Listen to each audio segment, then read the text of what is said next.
Hello everybody. Hi, my name is Todd. I'm the creator of Ello, and in this tutorial we will look at how to use PowerPoint to create effective and engaging listening lessons. Now this is not actually about PowerPoint. This is about making listening lessons more enjoyable for students and easier to manage for the teacher. So let's go ahead and open up a PowerPoint slide, and first I will do this in presentation mode. So let's go over the key points first.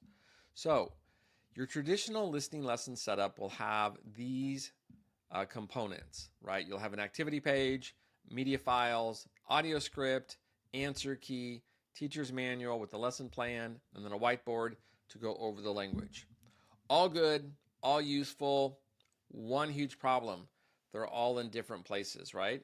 So we could actually put everything on one page. So with PowerPoint, you can have the audio on the slide, an image to build schema on the slide, the script on the slide, the questions on the slide, the answers on the slide, and an annotation tool on the slide to go over the components. So let's go ahead and do a sample lesson. So let's say I'm doing a lesson, and here this is my little slide. It's just one slide, and this is how I would start.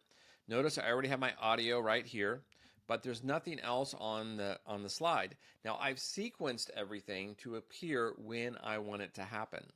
So let's say I want to first set the scene. So I can go to the annotation tool, choose the laser pointer, and kind of just point at things on the screen. So in this conversation, we have two people and they are talking about their town and they want to talk about something that's no longer there. So let's go over that. So question 1, what was torn down? When was it torn down? And what was damaged? What was it damaged by? Now notice I could have these questions appear when I want them to appear. So I can draw the student's attention to the activity. And because this is sequenced, now if I click the down arrow again, the audio will play. So now let's go ahead and listen. Conversation 2. What happened to the old stadium? Now, notice I stopped the audio. If I click the up arrow, the audio stops. Now, if I click the down arrow, the audio will start again. This is great if the teacher wants to add some more information, the student comes in late, you want to replay the audio, you want to do multiple listenings. So just click the down arrow to play, the up arrow to go back to start, and the down arrow to play again. So now I'm back in my sequence. So let's listen and then answer these 3 questions. Conversation 2.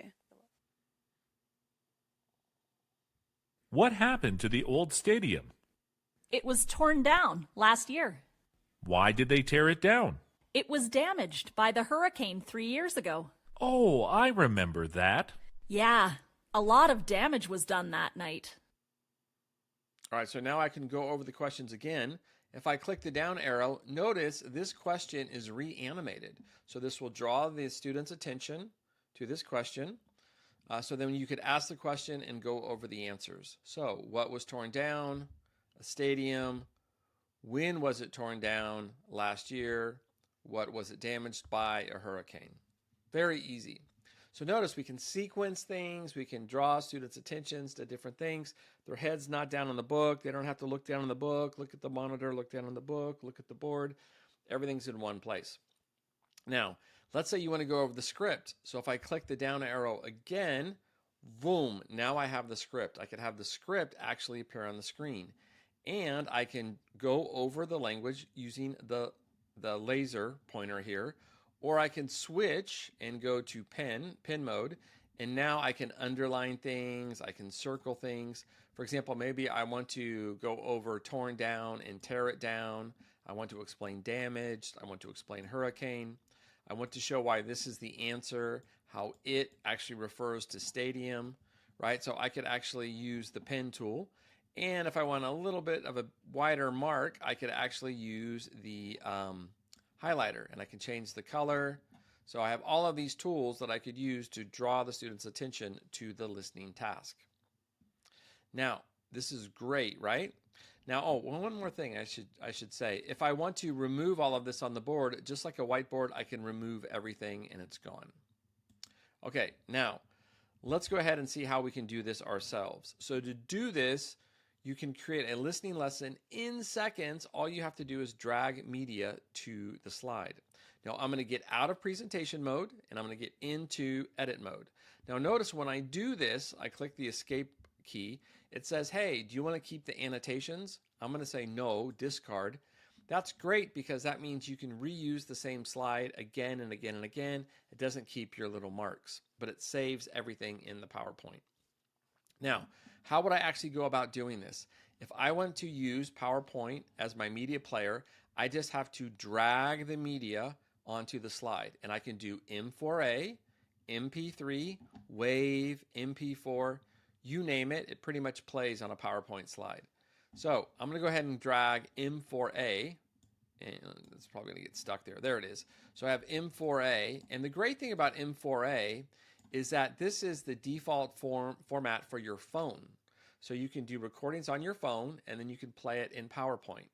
Now if I want, I could add a context setting image onto the screen, and then I'm ready to go. And notice if I click the audio here, it plays in edit mode. Every single day. Or if I go to presentation mode and click the down arrow, it will play. Every single day for as long as I... Click the up arrow, it stops. Click the down arrow, it plays. Every single day for as long... Click the up arrow, it stops. Hover over the audio, navigate to where I want it to play. I keep getting fed.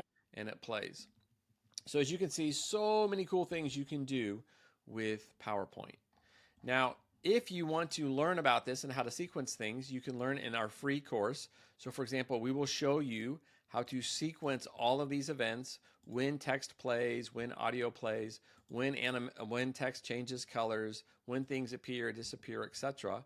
We'll show you how to do that in, drum roll please, our free course. So we have a free course, how to teach and create listening lessons. This is for teachers, and this is kind of like my geeky thing that I like to do. I love doing these EdTech courses, and we'll show you how to use PowerPoint to make your own engaging listening lessons from scratch. You'll also learn about Audacity, Bitly, a bunch of other cool tools as well. And that's it. That's how to use PowerPoint to play listening lessons or to create listening lessons. And if you want to learn more about this, please join our free course. And that's it. Thanks.